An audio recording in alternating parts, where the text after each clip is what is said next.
to our first episode of Wonder Wave, where big ideas make a splash. I'm your host, Athena Mang, with our very first guest, Miss Campagna. Hi, everyone. Miss Campagna has been teaching for so long that even herself couldn't count. Miss Campagna has been my G&T teacher ever since I was in kindergarten. She's not only one of my favorite teachers, she's also helped classes of all ages in this school. Welcome to my podcast, and thank you so much for being my first guest. Well, I am absolutely honored for you asking me to be your first guest, so thank you. Thank you. Miss Campagna, would you like to say a few words before we get started? Yes, I would like to say that I started out here, my teaching career at Doyle, teaching third grade, and then I went back to school and to Montclair State University to get my certificate in G&T, and I've been doing that now since 2021, and I absolutely love it because I get to be myself. All right, let's get started. First, why did you become a teacher? So this is a really great question, and I'm glad that you asked me this question. I found out at a very early age that I wanted to be a teacher. My first classroom was my basement, and my first students were my stuffed animals. And I loved it. And I got a chalkboard for Christmas. I think I want to say I was maybe 6 years old. So that's my earliest teaching memory. Then as I got a little older, my dad built me a classroom in my garage, and my students then became my friends. And we would practice cursive. We would have book clubs and book talks, and I really, really enjoyed it. When I got a little bit older and I started babysitting, I loved helping kids with their homework and help them study for all different things. When I was a junior in high school, and I grew up in the next town in Hasbrook Heights, I got a job at a daycare center, and I worked with 4-year-olds, which I loved. And I decided at that minute that I wanted to be a positive role model. I wanted to make a difference in someone's life, especially in the life of a child. And I wanted to help children not only learn, grow academically, but I also wanted to be given the chance to help them grow socially and emotionally. So I made the choice to become a teacher when I was a junior in high school, and my parents supported me, which was really, really important because many years ago teachers did not make a lot of money. I think that support from my parents really helped my dreams come true. And I graduated William Patterson University in drum roll please, 1989. So I know. So that's how long I've been at this.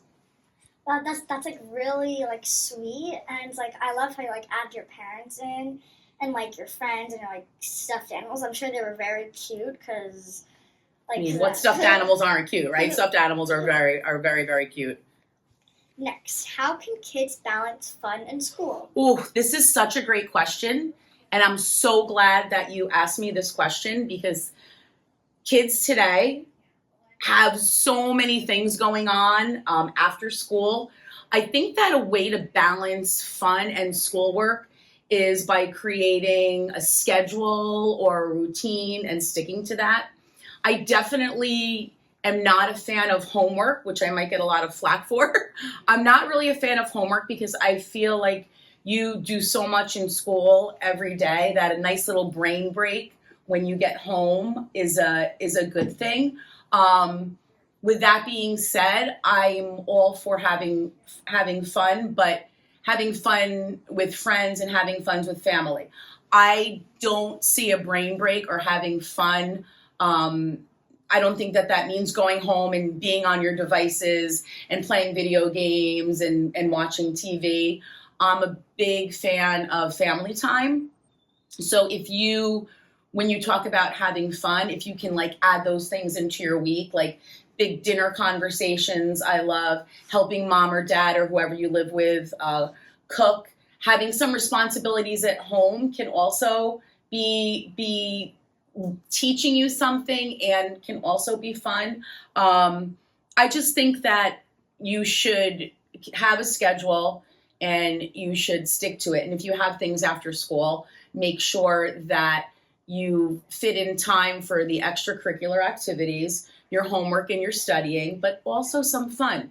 And let's face it, you're in third grade now. Schooling is going to get very, very hard. So creating that balance is going to be important for your mental and emotional health, and it's going to lower your stress. So like I said, I think that there has to be a balance, but I think that fun should be with friends and family. I always find it sad that a lot of times I ask kids about having dinner conversation, and sometimes kids don't all eat dinner together. And that could like really, really be fun. My daughter is out of college and we still have dinner together. So I think that creating that schedule and things to look forward to really help create a nice balance. Nice. Boys and girls out there watching this, you heard her. She said video games, fun, but also some studying and some family time. Agreed. Third, any advice for students nervous about doing well in school? Oh, this is a good question too. So I think that the first thing that's important when you're dealing with a student that is feeling nervous about doing well in school, I think as a teacher, it's important for me to validate those feelings. I think that it's very important that if a student communicates a way that they're feeling to you and they trust you as a teacher and adult, I think that you should talk them through it. I don't think you should dismiss it.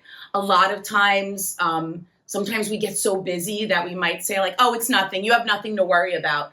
I think that students need to be heard. They should be able to express how they're feeling.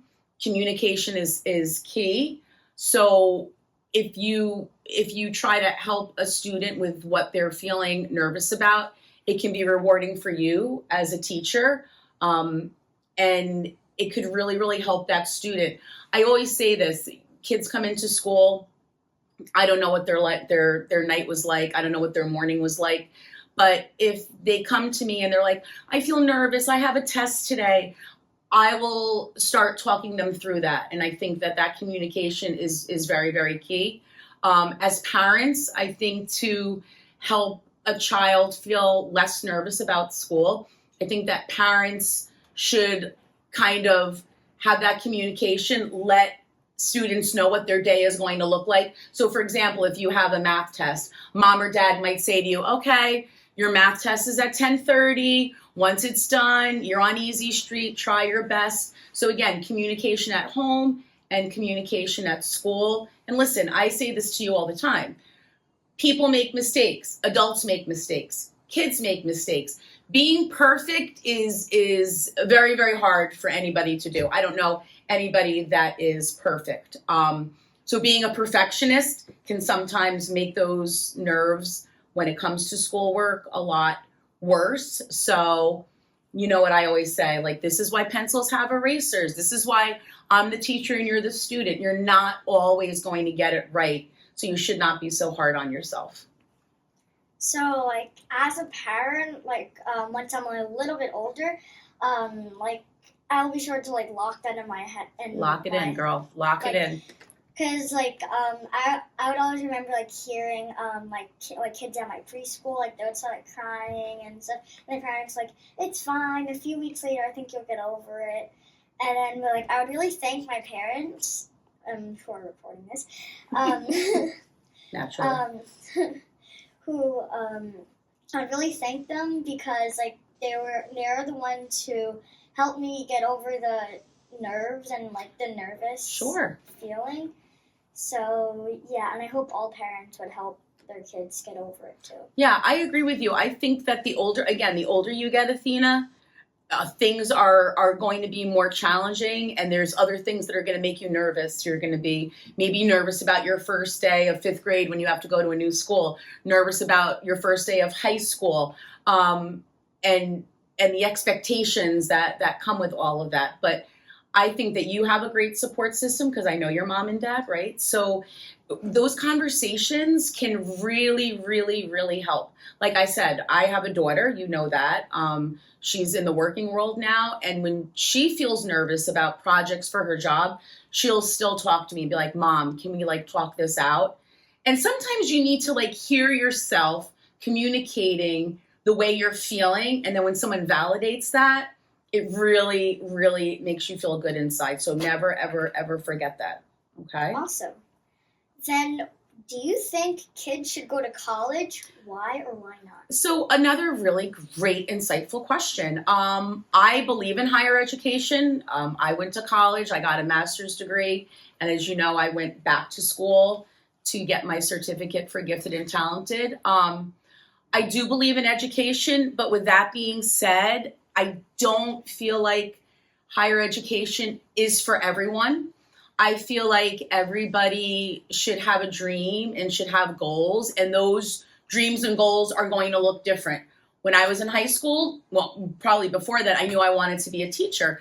That's probably not the same for everybody. I have a great respect for all of the different career choices that exist now, because when I was a junior in high school, there weren't that many career paths. So I respect the ones that are available today.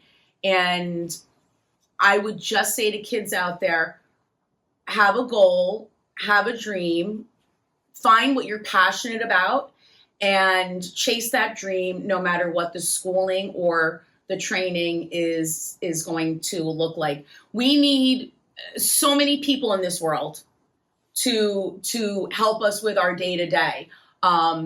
And a lot of those people that help us day-to-day might not have completed 4 years of college, but yet have a training and experience that I respect. So we were saying hairdressers, right? There are people that need so much training, and it's so intense that it might be a little bit more intense than a four-year college program. So I respect anybody that has a dream, sets a goal, gets a career path, and makes that dream come true no matter what that schooling looks like.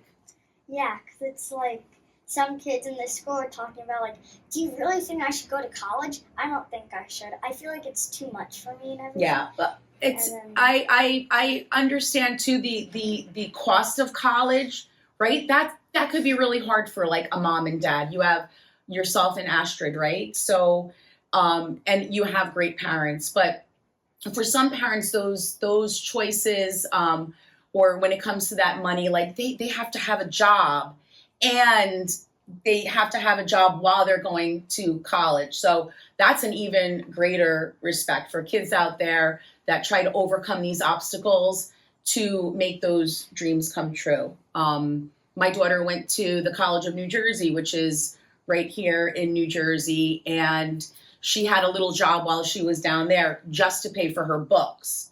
So while her tuition, her dad and I handled, but college is so expensive. So she had a little side job down there just to pay for the books, which I remember going to college. Books, you would spend easily in the hundreds and hundreds of dollars for textbooks. So there's a lot that's involved. So for young kids today say, I'm going to go to college, I'm not going to go to college. I think that once they get older, they're going to see that chasing their dreams might take them on a different path than a four-year college. Amazing. So it's like it's really interesting like how in this world like some people are like saying like you have to go to college. It's against the law to not go to college. But then I guess like some people don't like enjoy like the high standard like knowledge right in school and everything. So I guess so in my perspective, college is not the right like path for them if they want to chase their dreams and everything.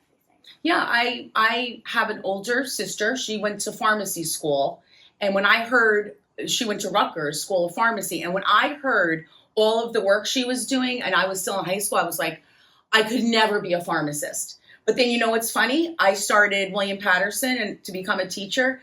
And my sister, who was a pharmacist, turned around and said, I could never be a teacher. And then my younger brother, my brother, he is a college professor. So he went on through many, many more years of college. He teaches in Vanderbilt in Tennessee, and his educational journey was so much different than mine because he chased that dream. So he went and got his doctorate. So now you're talking about that is so many years of school and so much hard work. But he chased a dream, just like my sister chased her dream, and I chased mine. So I think that as you get older, when those dreams start coming together, it's important just to follow them no matter what. Nice. I think that story might have made our listeners here understand that it's okay to chase your dreams and everything. Because some people are in this world don't believe that their dreams are good enough for them. True. But then if it's your dream and it's your dream, you can just chase it down. Yeah, you got to keep your chin up, and you got to realize that there's challenges in life, and you got to get over those challenges, and you just got to stay the course. Awesome. Thank you, listeners, for supporting my new podcast. Mrs. Campagna, would you like to give a few shout-outs to anybody? So I would love to give a few shout-outs. I'd love to give a shout-out to this beautiful, intelligent young lady, and of course your wonderful support system at home, your parents and Astrid. A big shout-out to all of my colleagues here at Doyle School, who I would be lost without. My family.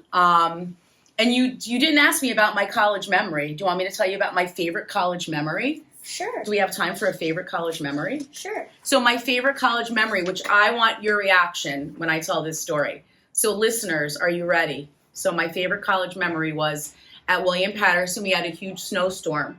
We all went to the cafeteria and got trays.